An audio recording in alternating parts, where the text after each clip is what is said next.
Fala, nação, e aí, como é que vocês estão? Já aqui na área, sejam muito bem-vindos ao meu React. Cara, eu tô trazendo um canal diferente de curiosidades, que é o M de Mitologia, mas eu já assisti, mas eu nunca trouxe aqui para reagir com vocês. Já assisti, logicamente, outros vídeos, não este,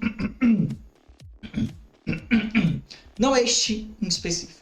Ok? Bom, o M de Mitologia tá trazendo pra gente qual a lenda verdadeira do Lobo Morte, Gato de Botas 2 e spoilers. Para spoiler já tenho à vontade, porque, tipo, acabei de fazer react 3 em um só de som deste personagem, então, spoiler à vontade. Então, sem mais delongas, se inscreva, deixa o like no vídeo, ative o sininho e bora acompanhar o canal M de Mitologia. Com toda certeza você deve ter visto um vídeo, um desenho ou qualquer coisa sobre esse lobo caçador, que é o vilão, ou melhor, o antagonista de Gato de Botas 2, O Último Pedido. Então hoje vamos ver quais lendas e figuras podem ter inspirado esse personagem. Ah, e é claro que aqui vai ter spoilers. Aí tu viu um bagulho desse tamanho e fala, se você for novo no canal, se inscreve aí, deixa o seu like também, porque... Já aproveita a deixa do M de Mitologia. Se você for novo, se inscreve, botão vermelho, inscreva-se, ative o sininho para você receber pelo menos todos os vídeos. Se ele vai assistir todos os vídeos, lógico que não. Você vai dizer, pô, esse vídeo aqui já me trouxe, vou assistir, dá o like também e comenta, tipo, já me traz vídeo da mitologia de tal, já me traz vídeo da mitologia daquilo, disso, ok? Que isso ajuda muito o canal. Então bora. Porque isso me anima muito para continuar fazendo os vídeos. Exatamente, que é pra vocês, ainda mais, usa o botão valeu que tá aí embaixo em formato de coraçãozinho e você pode me doar qualquer quantia com ele. Isso já ajuda bastante. Pode se tornar também membro tem do canal e aí você tem acesso na descrição, o Pix, quem quiser ajudar o canal. Participar dos vídeos e ao Discord do canal. Bora. Primeiramente, que esse lobo que a gente está falando aqui é o lobo mau. E antes que alguém diga, ah não, ele não é o lobo mau, ele é a morte. Tem um post do filme com ele na frente e em cima dele está escrito Big Bad Wolf, que traduzindo seria Grande Lobo Mau. Então exatamente. Sim, ele é o lobo mau. Pra vocês não se confundirem, nesse mesmo universo tem um outro lobo, que é aquele lá do Shrek, não é? Que ele se veste de vovozinha e fica com os 3 porquinhos mas e tudo não é mais. Lobo mau. Mas eu tenho uma explicação pra esses dois lobos. O primeiro, que é o do Shrek, claramente é inspirado nas lendas mais infantis do lobo mau, que praticamente todo mundo conhece, aquelas famosas histórias dos irmãos Grimm. Já o lobo mau de Gato de Botas 2 é bem mais sombrio e bem mais da hora também, né? Provavelmente ele foi inspirado nas lendas originais do Lobo Mau, que são histórias bem mais macabras. Entretanto, tem uma outra lenda, ou uma outra figura que é bem mais descarada a inspiração, pelo menos depois que você descobre quem realmente o lobo é. E essa figura é a do Grim Reaper, ou aportuguesando, o Ceifador. Isso porque o lobo usa um capuz escuro, tem 2 espadas que parecem muito 2 foices, e é claro, tem o nome dele, que é Morte. Vamos falar um pouco agora sobre o Grim Reaper. Grim Reaper. O Grim Reaper, ou Ceifador, é uma das várias figuras que existem no mundo e na história para representar a morte. Normalmente, quando ele aparece em um desenho, ou em uma série, um filme ou qualquer coisa, ele está na sua forma de esqueleto, ou alguém muito magro, que usa um capuz escuro e carrega uma foice para ceifar as almas. O Grim Reaper pode ter surgido durante o século XIV. Era nessa exata época que a Europa estava sofrendo com a peste negra, ou peste bubônica. E essa era até então a pior crise envolvendo uma doença, com vários surtos ocorrendo um atrás do outro. Então os europeus só não conheciam a morte como ela estava sempre presente em qualquer lugar que eles olhassem. A morte fazia parte do dia a dia deles. Então é claro que eles acabariam achando um jeito de representá-la fisicamente. Mas por que então um capuz, uma foice e um esqueleto fariam parte dessa criatura? Bem, o esqueleto representa a forma do corpo depois da morte. O capuz e a roupa negra faziam referência à presença dos sacerdotes que faziam os ritos funerários. A foice pode ser relacionada a muita coisa, por exemplo, a maioria que morria naquela época era camponesa. Então, assim como eles ceifavam suas plantações, a morte ceifava suas almas. Outra explicação pode ser também relacionada ao deus Cronos, ou Saturno da mitologia grega e romana, que tinha uma foice e representava o tempo, representava as colheitas e até engoliu seus próprios filhos, mostrando que ninguém estava a salvo do tempo. Tá, a gente entendeu quem que é o Grim Reaper, mas então por que foi escolhido um lobo e não um esqueleto para ser a morte em Gato de Botas? Mitologicamente falando, tem algumas figuras que são lobos que representam a morte. Por exemplo, o Fenrir na mitologia nórdica é a morte do Odin, e tem o Anubis na mitologia egípcia, mas no caso ele seria mais um chacal. Mas na minha opinião, o lobo foi escolhido muito mais pela presença dele no conto de fadas. Afinal de contas, em algumas histórias, as originais no caso, ele representa a morte de vários personagens, como vocês vão ver agora. Bora lá, Chapeuzinho Vermelho.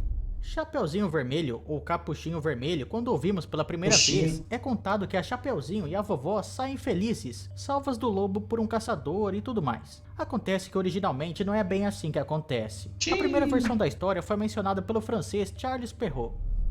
A Chapeuzinho Vermelho era uma jovem muito bonita, a sua mãe a amava muito e a sua avó ainda mais. Então um dia a mãe de Chapeuzinho preparou um bolo, pegou um pote de manteiga e disse para que ela levasse até a casa de sua avó, que morava em um outro vilarejo. A menina então imediatamente começou o seu caminho, até que em um certo momento ela encontrou um lobo. Esse lobo pensou em devorar ela ali mesmo, porém, como tinha alguns leadores pela redondeza, ele começou a conversar e perguntou onde ela ia. A menina, como não sabia do perigo que estava ocorrendo, disse que ia para a casa de sua avó, levar um bolo e manteiga. O lobo perguntou aonde essa avó morava, e a Chapeuzinho não só disse que ela morava em um outro vilarejo, como deu até mesmo um ponto de referência. Caraca. Disse que ela morava na primeira casa da aldeia que vinha depois do moinho. Nesse momento, o lobo disse que também iria visitá-la, e quis apostar uma corrida com a Chapeuzinho para ver quem chegava primeiro. Ele iria por um atalho e ela por outro, e é claro que ele chegou primeiro. Ele bateu na porta e a avó, que estava deitada, perguntou quem era. O lobo disse que era sua neta e estava com bolo e manteiga. A avó então disse para que ele puxasse o trinco da porta que ela se abriria. Ele abriu e devorou a avó, e se escondeu embaixo dos lençóis. Quando a Chapeuzinho chegou, entrou em casa e o lobo, fingindo ser a avó, disse para que ela deixasse o pote de manteiga e o bolo em cima da mesa. Depois, para que ela tirasse o capuz e fosse até a cama. A Chapeuzinho então começa a dizer aquelas famosas frases sobre como as pernas da avó eram grandes e peludas, sobre o focinho, sobre os olhos grandes e etc. Mas no fim, o lobo devora a Chapeuzinho e vai embora. Não tem caçador e nem lenhador para salvá-la. Nessa história, como vocês viram, o lobo foi uma espécie de prenúncio, um aviso da morte para Chapeuzinho. Ela pode não ter sido a principal inspiração para a criação do personagem Morte em Gato de Botas, mas é um exemplo. Eu vi muita gente falando por aí que a principal fonte de inspiração para a criação do lobo caçador foi um conto alemão. Entretanto, né, a maioria não fala qual conto é esse, não diz o nome. Os poucos que falam diz que se chama O Lobo e as Crianças, ou O Lobo e a Criança, enfim. Existe realmente um conto que tem um nome mais ou menos assim, que se chama O Lobo e as 7 Crianças, que foi coletado pelos irmãos Grimm. A versão original dele eu não achei, mas parece ter pertencido à família Hasenflug. Outros lugares dizem que esse conto teria sido inspirado em uma outra história de uma criança que foi devorada por um tipo de fantasma, mas enfim, eu não tenho certeza porque eu não achei muito sobre. Entretanto, o conto dos irmãos Grimm, que é bem estranho também, acontece da seguinte maneira. As 7 crianças. Caraca, muita criança, hein? Era uma vez uma velha cabra que tinha 7 filhos pequenos e amava todos eles. Mas um certo dia ela tinha que sair para ir à floresta buscar comida. Então ela chamou os seus filhos e avisou elas que ia sair. E disse para que eles ficassem muito atentos ao lobo, que se ele entrasse na casa ele devoraria todos eles. A pele, os pelos, tudo. Disse que ele tentava sempre se disfarçar, mas dava para reconhecer a sua voz, que era áspera, e os pés que eram escuros. As crianças disseram que ela poderia ficar tranquila e fosse embora, que eles tomariam muito cuidado com esse tal lobo. Então a velha cabra foi para a floresta, deixando os 7 cabritinhos sozinhos. Não demorou muito e alguém bateu na porta. Os filhos perguntaram quem era, e a voz respondeu dizendo que era a mãe deles, para que eles abrissem a porta. Mas as crianças reconheceram aquela voz áspera, não era uma voz gentil e suave como a da mãe deles. Com certeza, aquele lá era o lobo. O lobo ficou muito frustrado, mas ele foi até um vendedor, comprou um giz, comeu e deixou a sua voz mais suave. Foi novamente até a casa dos cabritinhos e bateu na porta. Dessa vez eles até acreditaram, porém, quando ele colocou a sua pata para dentro, eles perceberam que elas eram escuras.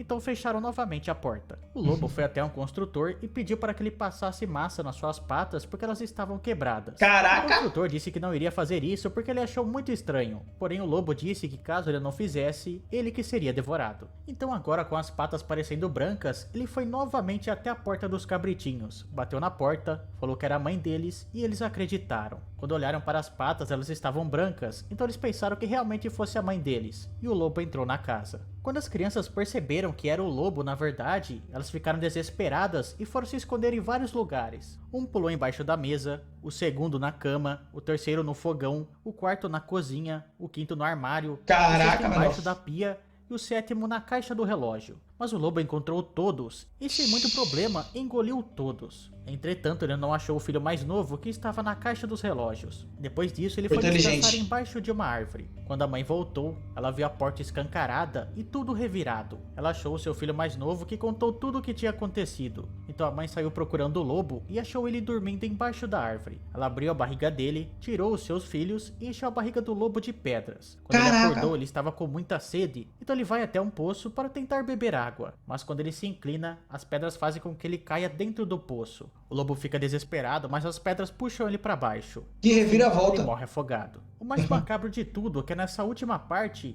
a cabra e os seus 7 filhos estão dançando em volta do poço, dizendo que o lobo está morto.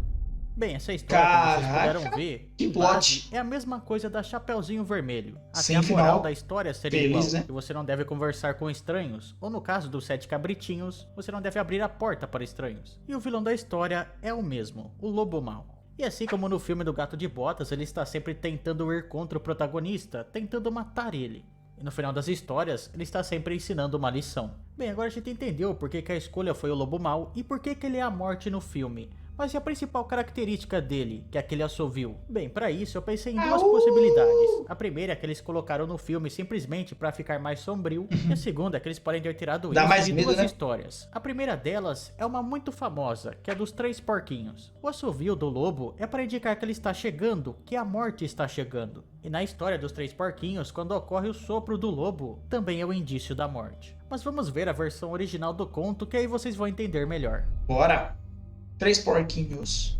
Essa história, assim como as outras duas, ficou conhecida por causa dos irmãos Grimm, mas a primeira vez que ela apareceu foi através do escritor inglês James Halliwell, e depois foi reescrita por Joseph Jacobs. Uma certa vez, estava uma velha porca com seus 3 filhos, e como já não tinha mais como criá-los, pediu para que eles saíssem e fossem buscar fortuna. O primeiro deles saiu e encontrou um homem com um feixe de palha, e ele pediu um pouco para construir a sua própria casa. De palha. E o homem deu. Assim que o porquinho terminou a sua construção, apareceu um lobo e pediu para entrar na casa. E é claro que o porquinho não deixou. Então o lobo deu um sopro, derrubou a casa e devorou o primeiro porquinho. O segundo filho achou um homem vendendo plantas e pediu um pouco para também construir a sua própria casa. Ele foi lá, construiu e de novo aparece o lobo pedindo para entrar. O porquinho não deixa e o lobo novamente dá um sopro que derruba a casa e ele devora o segundo porquinho. O terceiro irmão acha o homem vendendo tijolos. Ele pega um pouco e constrói a sua própria casa. E novamente aparece o lobo. Só que dessa vez, quando ele dá o seu sopro, não acontece nada, então ele tenta enganar o porquinho lá dentro. Ele diz para os dois no dia seguinte irem buscar nabos, manteiga e uma batedeira em uma feira que tinha ali perto. O porquinho concorda, porém, no dia seguinte, ele vai antes do lobo chegar. Quando o lobo fica sabendo disso, ele fica furioso e tenta entrar pela chaminé para devorar o porquinho. E bem, a partir desse momento a história fica muito bizarra. O porquinho tinha deixado um caldeirão fervente embaixo da chaminé. O lobo cai dentro, o porquinho tampa o caldeirão e a janta acaba virando o próprio lobo que tinha comido seus irmãos. No caso, não tem bem um assovio na história, né? Mas vocês entenderam um paralelo com o sopro do lobo, né? Bem, além dessa história dos 3 porquinhos, tem também uma outra, que não é bem um conto, é mais uma parábola, eu não sei. Mas ela se chama O Menino e o Lobo. Segundo essa história, tinha um menino que estava cuidando de um rebanho de ovelhas. E seus pais tinham dito que se ele visse um lobo chegando, era para ele assoviar. Ou segundo outras versões, gritar. Mas o menino sempre enganava as pessoas. Ele assoviava sem ter visto o lobo, e quando as pessoas chegavam para ajudar, ele estava deitado no chão, dando risada. Mas uma hora ele realmente viu o lobo, e quando assoviou, ninguém veio para ajudar. Ele tentou sozinho espantar o lobo, mas ele foi mordido e quase morreu. E quando ele chegou em sua casa todo machucado para contar o que tinha acontecido, a sua avó disse que quando alguém conta uma mentira, sempre vão achar que ele é um mentiroso. Ah, galera, eu tava quase esquecendo de uma outra história, que se chama O Lobo e o Menino, que é até parecido com a história que eu acabei de contar, né? Mas pode se chamar também O Lobo. Acho que foi gravado depois dessa. O Lobo e o Garoto, e por aí vai. Embora. O lobo sempre toca uma flauta antes do banquete, que também pode ter uma relação aí com a assovio do lobo do filme. Bem, galera, o vídeo foi esse, eu espero que vocês tenham gostado. Não esqueça de avaliar o vídeo deixando o like ou dislike, se inscrever no canal e deixar aí nos comentários algum assunto para um próximo vídeo. Cara, curti bastante, tá de parabéns, o canal de Mitologia é muito brabo. O cara merece muitos aplausos. Cara, eu curti bastante, foi um vídeo bem de curiosidades, a gente aprender um pouco mais, tá ligado? Meio que, tipo, você queria contar mais do personagem do filme, mas ele acabou contando... Rapaz, minha câmera tá meio torta, né? Mas ele acabou contando um pouquinho mais de outras coisas, mais curiosidades mesmo, de algumas histórias do lobo, de onde veio a inspiração, entre outros. E, cara, eu curti bastante. Se você também curtiu, dá o like, se inscreve, comenta embaixo. Jaime, traz esse vídeo do canal de mitologia, traz daquele, traz desse. Comentem bastante que eu vou estar trazendo, ok? Bom, então esse é o vídeo, espero ter gostado. Se inscreva, deixa o like, ativa o sininho, lembra o link na descrição do vídeo do meu Instagram e dos nossos canais de arte, ok? Até a próxima.